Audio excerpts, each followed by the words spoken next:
sí solo el esqueleto del brazo o del fémur, en este caso cuya proyección ustedes pueden ver que es el hueso que también solamente él forma el esqueleto de lo que corresponde. Con respecto al segundo tipo de hueso, teniendo en cuenta las dimensiones, están los huesos cortos, que tienen una forma cúbica y su longitud y ancho son casi equivalentes. Están constituidos por tejido óseo esponjoso, fundamentalmente, excepto en su superficie, en donde se halla cubierto por una fina capa de tejido óseo compacto.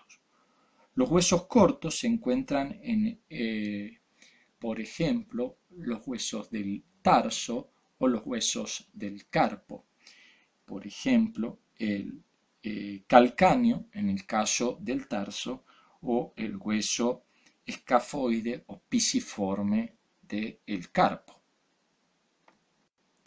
Finalmente tenemos los huesos planos, en los que generalmente delgados están compuestos por dos capas paralelas de tejido óseo compacto separado por una capa de tejido óseo esponjoso. En ellos predomina longitud y ancho sobre el espesor. Ofrecen y proveen una extensa superficie para las inserciones musculares. En este grupo encontramos, por ejemplo, a los huesos del cráneo que protegen al cerebro, el esternón y las costillas que protegen los órganos de la caja torácica, así como también la escápula como hueso denominado también.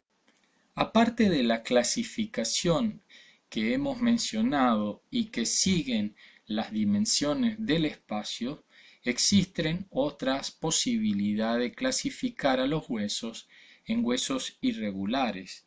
Vale decir que son aquellos huesos que tienen una forma muy compleja, lo cual no permite encuadrarlo en ninguna de las clasificaciones anteriores, como es el caso del efenoides, un hueso que es impar y medio y que forma la base del cráneo. Otros huesos son denominados neumáticos, también el efenoide, porque su configuración o arquitectura alberga una cavidad que está ocupada por aire, como es el caso del efenoides, en el cual presenta el seno efenoidal, o podría ser el maxilar que presenta el seno maxilar.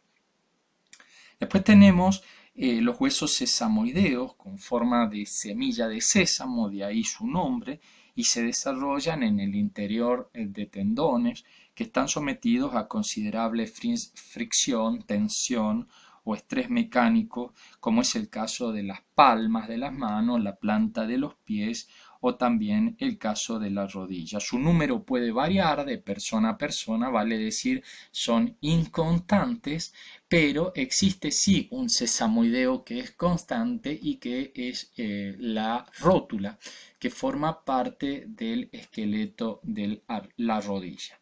Asimismo, me gustaría mencionar aquí algunos elementos para que ustedes incorporen al glosario de términos que deben tener respecto a la anatomía, como es el caso de que en los huesos existen diversos accidentes que a partir de este momento ya no serán referidos con términos usuales y comunes, habituales a su charla diaria, sino que tendrán que referirlo de otra manera. Tal es el caso como para referir lo que es una apófisis. Una apófisis es una saliencia del hueso prominente. Una cresta es un borde o arista muy significativo y una tuberosidad es una eminencia de características redondeadas, para que ustedes vayan conociendo algunos términos muy aplicables en el estudio de los huesos y que no forman parte de los términos usuales que empleamos. Ingresamos ahora al estudio del sistema articular. Hemos comentado con anterioridad que el ser humano posee un endoesqueleto que permite las funciones de soporte y sostén y que están constituidos por distintos elementos denominados huesos que se relacionan entre sí. Las distintas partes precisamente que forman parte de ese esqueleto se vinculan entre sí mediante diferentes tejidos o estructuras, y esas conexiones entre los huesos realizadas de una manera dinámica y armónica son los que se conocen con el nombre de articulaciones.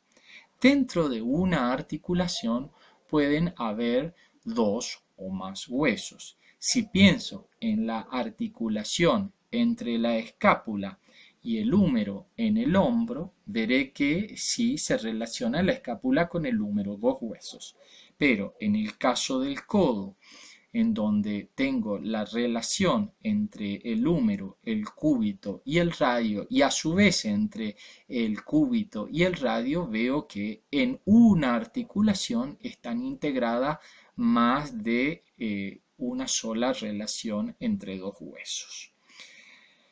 Los huesos están conectados entre sí por articulaciones que permiten un grado variable de movimiento entre ellos. Pero me gustaría aclarar acá que el concepto de articulaciones no lleva implícito e intrínseco el concepto de movimiento. Vale decir que en el ideario general nosotros pensamos que articulación siempre va relacionada a movimiento y como veremos luego no lo es así. Articulación es la relación o conexión entre dos o más huesos.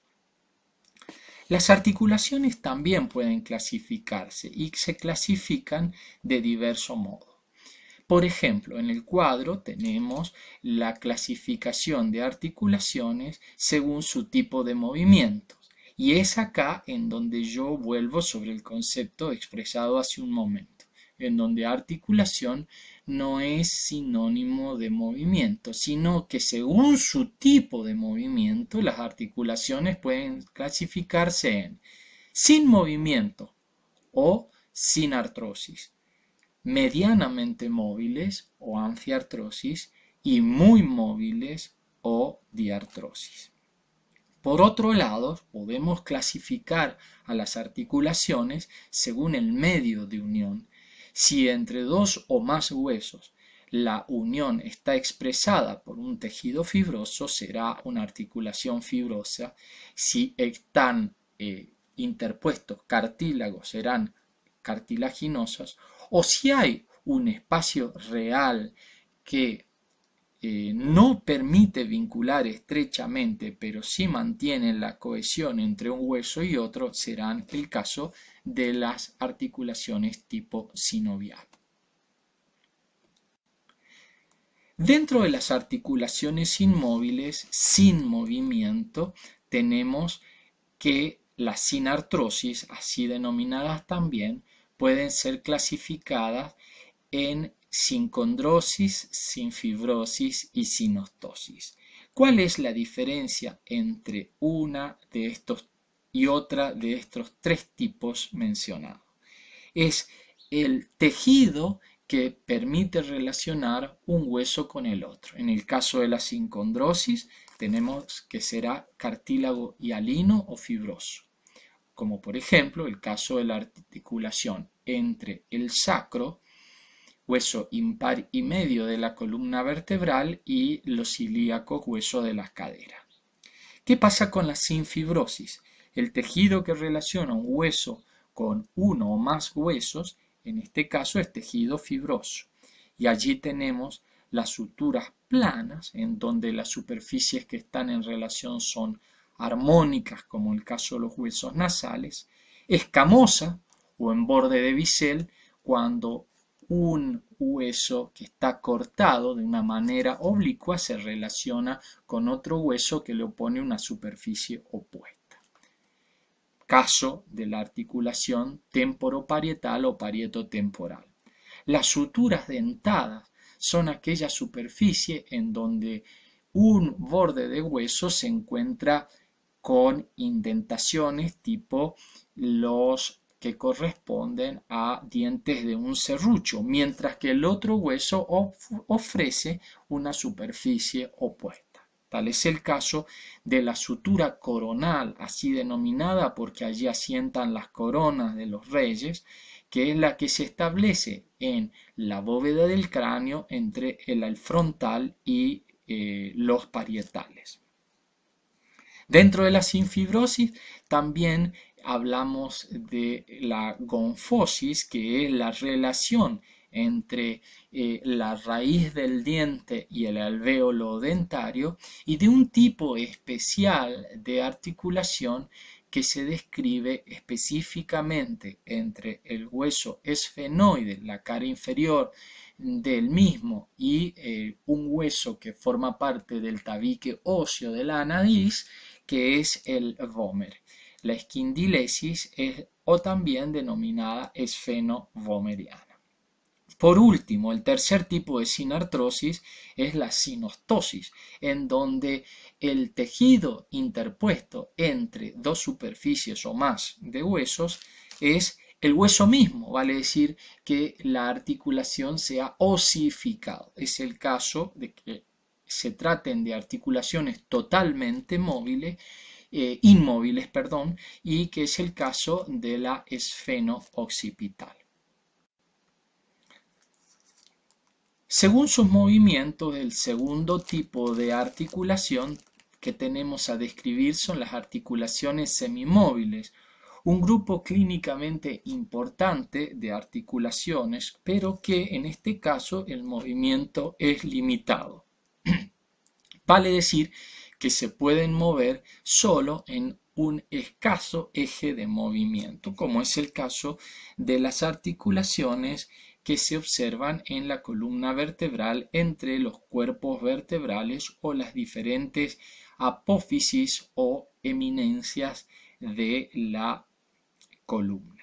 Entre los cuerpos vertebrales, obviamente, solamente como un dato al margen, decimos que se encuentra intercalado un disco intervertebral que presenta un tejido fibrocolágeno, y en el centro de este disco existe un núcleo gelatinoso central, que es el denominado núcleo pulposo, y que puede o bien deshidratarse con el aumento de la edad, o bien puede perder su domicilio habitualmente en sentido posterior y lateral, y puede generar lo que se conoce como muy conocido hernia de disco. Finalmente tenemos, según su tipo de movimiento, las articulaciones móviles o muy móviles o diartrosis. Estas articulaciones admiten tipos de articulaciones que casi todas son de tipo sinovial, vale decir con una cavidad real intermedia. Las diartrosis pueden ser de diferente tipo.